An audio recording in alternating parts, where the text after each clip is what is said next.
Hi everyone and welcome to this DSM Mastery course. And in the previous video I've explained about insertion sort, time complexity of taking out insertion sort. But one of my viewers leave me a feedback about he didn't understand what is insertion sort. How do you take out a time complexity of insertion sort? So I will discuss more time insertion sort, and then on the same we'll talk about selection sort as well. Okay, so first of all, let's see in insertion sort what is there. So in insertion sort, what is happening is, we are given an array. Let's say this array. We have 1 3 2 6 1 3 2 6. So this is our array. And we have to sort this array using insertion sort.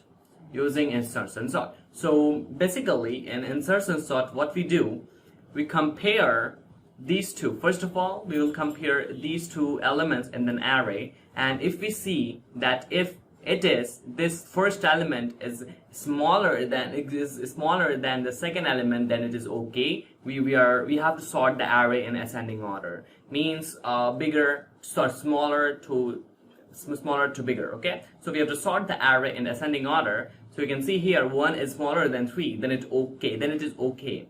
Okay, then we'll move further. It is okay. Now till here this is sorted. Then it will move till here. Now here it will compare these two. But you can see 3 is greater than 2. So what it will do, it will swap it. So now here will be 2.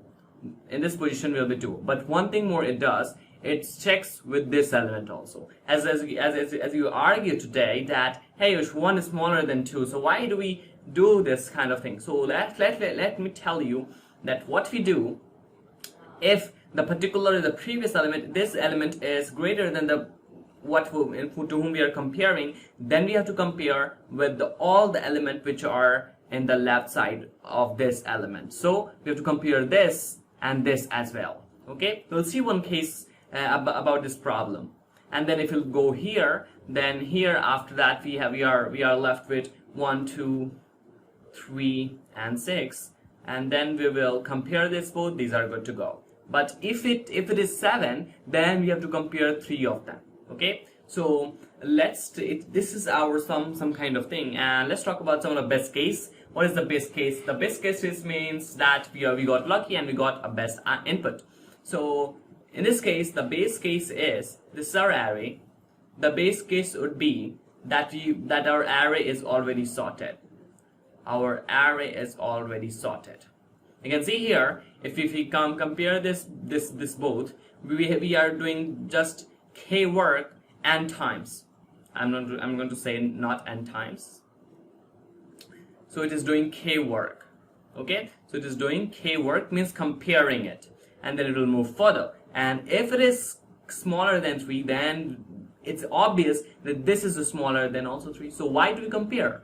So that's why we don't compare if it is smaller than 3. Okay, so we'll compare this both, then we'll move further. And if this is okay, then we'll move further and compare this both. We are doing only k work, and then we'll do this and all those kind of stuff. At n times, we are doing as n times, so kn. Okay, so the time complexity in case of best case, for if you got lucky, and time complexity of insertion sorts, in best case, I could say, in best case would be it is doing kn work. So this is our k is a constant. K is a constant. So it's doing order of n work. O of n. Okay, big O of n work. Okay, so this is the time complexity of insertion sort and the best case, I could say. Best case.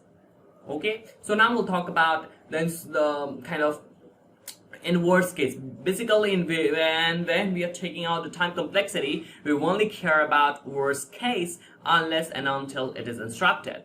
Okay, so what we will do, here is our array. So let's take an example of an array which relates to the worst case. So we have 5 4 3 2 1. So here we have 5 4. I already used to write the array name so that I can't forget in between. 3 2 1. Okay, So this is our particular array, you can see here. And now let's let a little bit argue or discuss this. Okay, so we'll go with the first and the second index, and we'll compare this both. Compare this. So we'll compare this both. So now what is happening? We have to swap it. Okay, so we'll have to swap this. Now we'll have to swap this. So it will 4, 5, 3, 2, 1. Okay, so it is our 4, 5, 3, 2, 1. And you can see here 5 is greater than 3. So it may happen that 4 is also greater than 3. So you can see in this case that 4 is also greater than 3. So first we are doing k work, plus we are doing only comparing two elements.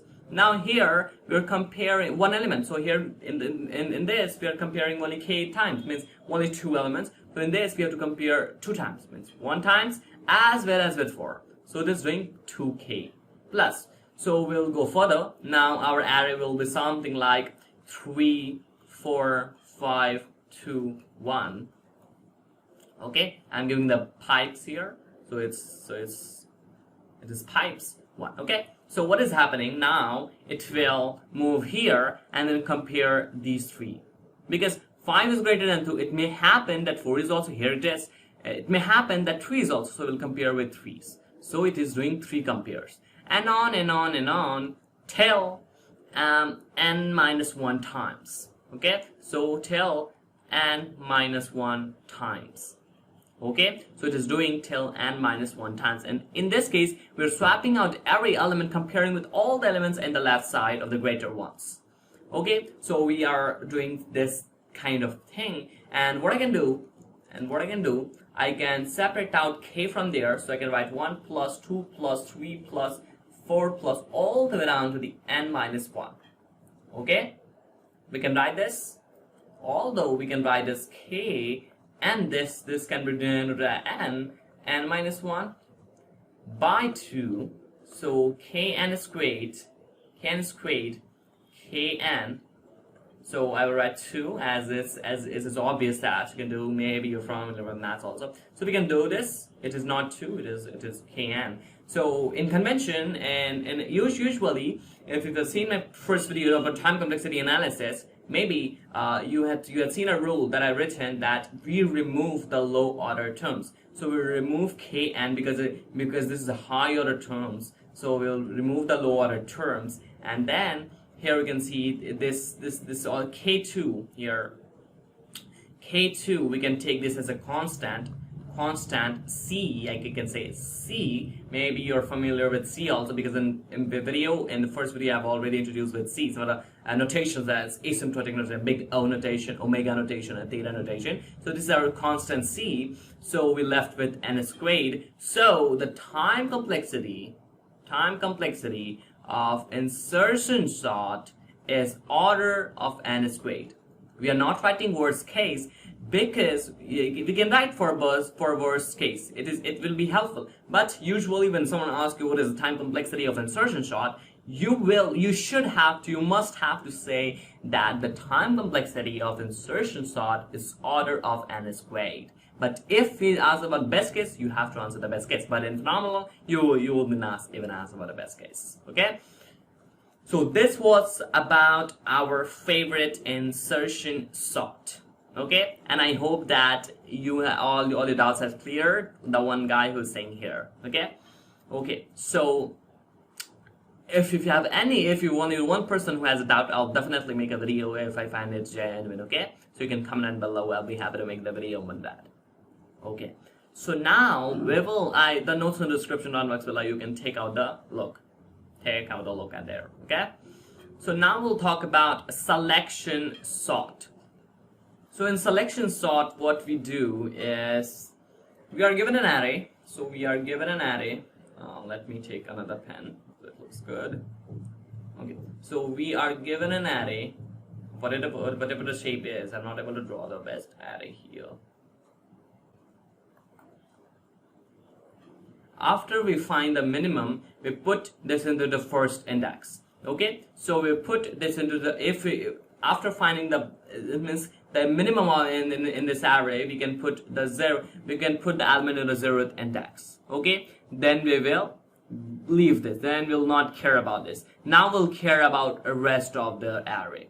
Now in the rest of the array, we'll find the minimum, and then we'll put that in first index. We'll find the minimum from this, and then we'll put that at first. Then we'll leave this, then we'll not care about this, we'll care about 3. So we'll find the minimum and then put here, then we'll find the minimum of these two, put here, and then it is obviously last. Okay, so we are left with a sorted array. So that is kind of selection sort. Okay, I hope that you understand what a selection sort is. Don't care about implementation. We will be studying a lot with searching and sorting algorithms later on in this course. Okay, so I think now let's take out the time complexity of this. So what we are doing some K work, means putting that in, means finding out and putting that in. So that is a K work. How many times we are doing this K work?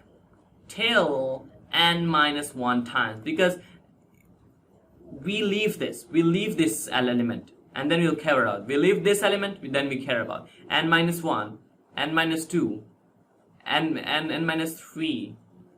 Okay, so we leave out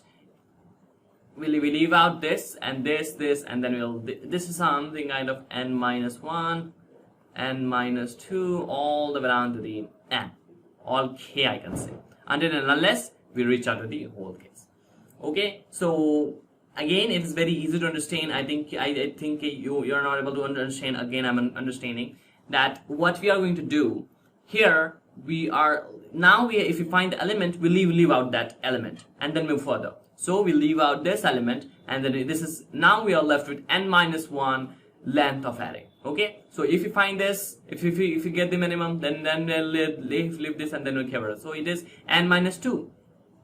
Okay, so I think you are comfortable with this.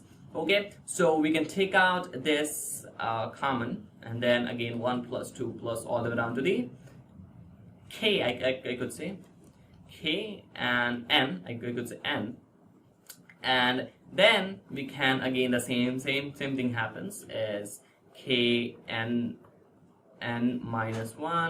upon 2, K n squared upon 2, and Kn upon 2. We remove the low order term, so time complexity of selection sort is order of n squared, which is as bad as insertion sort. And your task is to take out the time complexity of selection sort. Okay, so that will give you better intuition. Sorry, bubble sort. I am misspelled, so you have to take out a bubble sort. But if you're not able to, don't worry about it. I'm always here for your help, and you can simply comment on below. And again, the time complexity of selection sort is order of n squared. Again, we are doing the same thing that we are doing in the time insertion sort. Okay, pretty much easy what I'm trying to say you here. Okay, so no notes will be description down box below, and the recursive means time complexity of recursive algorithms will be in the next video. Okay, so that's it for this video. I'll be catching you on the next video. Till then, bye bye.